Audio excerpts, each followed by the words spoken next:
Hello loves, what I'm making today is a steamed whole black bass, a green salad with sugar snap peas and fresh fruit, and sunchokes and artichokes.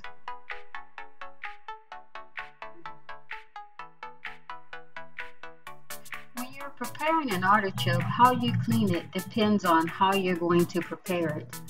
Today what I'm doing is putting it on top of some steamed vegetables with a kind of broth. So what I want to do is cut the artichoke into 4 pieces, snip off the very bottom of it, and then cut out the middle section. There's a feathery-like substance in there, which is actually the part that chokes you. So you want to cut that out as well as snip off the edges because they're pretty sharp. And I'm putting that into some boiling water, and you always want to put some kind of citrus in it because that prevents the artichoke from turning black. Here I have some sunchokes, and with my sunchokes, you can treat them like a potato. You can treat them like a root vegetable or a potato. You can boil them, you can roast them. Any way you can prepare a potato, you can prepare a sunchoke basically. It's a little bit tougher than a potato. It's more like a sweet potato, or kind of between a sweet potato and a carrot, the texture. So here what I'm doing is peeling them, and you can either peel them or you can just brush them off. You do not necessarily have to peel them as I'm doing here.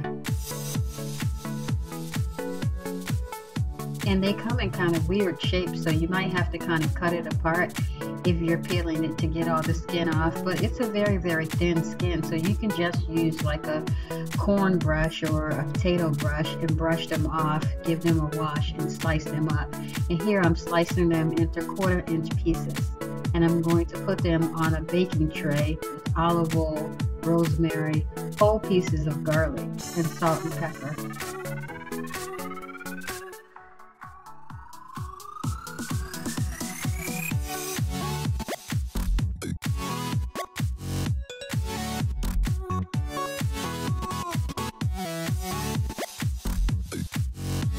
I have my whole black bass here, and you always want to clean your bass or your fish, even though it came from the fish market and you watched them prepare it and clean it for you. Sometimes they leave some scales on it, so I always go back and make sure there are no scales left on it and give it just a little washing and thoroughly dry it. I'm taking some water from my measuring cup and pouring it on the cutting board just to get the rest of the seasoning off the cutting board. And I'm adding some dashi into some water, or you can use a bullion cube and dissolve it into some hot water. Put it on your fish, and also I'm using ponzu, garlic, and ginger. And I've just added soy. You want to push on your fish to check it for doneness. It should be firm but still have some give, and then give it a flip and cook it for maybe 1.5 to 2 minutes on the other side. I'm preparing my salad now, and I'm cleaning my sugar snap peas. Sometimes the sugar snap peas, even though they say that they come clean, they still have some strings on it. Sometimes they remove the strings, but you may find a string on 1 or 2 of them. So with your knife, just peel off the very end and go along the side, each side of it, to make sure there are no strings on it, because they're very chewy and tough to eat. And you can eat sugar snap peas raw. You do not have to steam them. I've added some mecsculin greens, sweet onion, tomatoes, and I'm cutting my avocado here. And this looks like a perfect avocado, but as you see, there's like a little black spot there. That was where the seed was, and for some reason it just looks unappetizing. So I just cut that away, just remove it, discard it, and move on.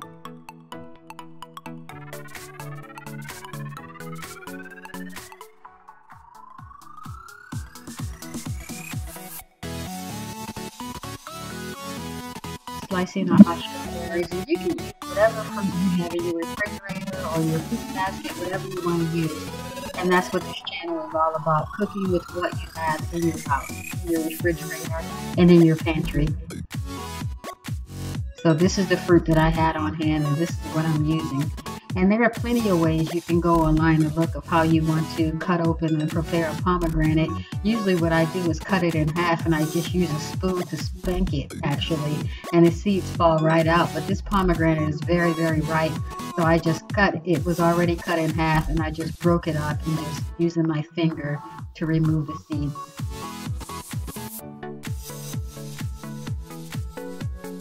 And I had some bell peppers that I used from a previous dish that I had in my refrigerator, and I'm just slicing those and putting those on a salad, as well as some fresh mint here. Usually when I use some kind of a feta cheese or Mediterranean cheese, I usually always use mint along with it with my salads. It gives it a nice, fresh, beautiful flavor. Just don't use too much.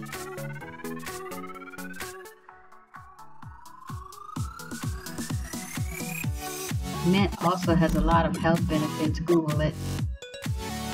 And I've added olive oil and white wine vinegar. Here I'm using a Chardonnay vinegar and salt and pepper, and finished. There you have it. Nice salad. There are my sunchokes. They've been roasted in the oven, I would say, for about 15 to 18 minutes, just until they're tender. So I'm going to lay a bed of the sunchokes on my plate. Put the fish on top and spoon some of the broth from the fish on it, but you don't want to drown it. You don't want to make a soup. You just want to have a little pool around your fish of the broth, because you're going to be eating this with white rice.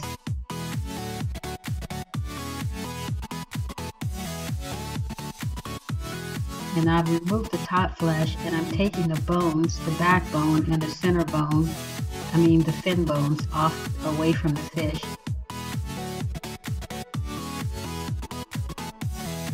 And I've just plated that right on top of my sunchokes. Pour some broth on it and put the artichoke on top of it.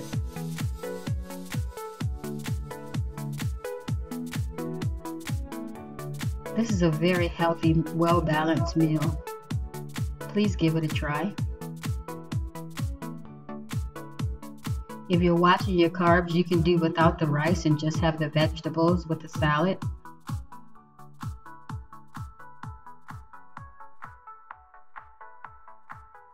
Thank you guys. As usual, thank you for watching me. Please subscribe to my channel and give me a like.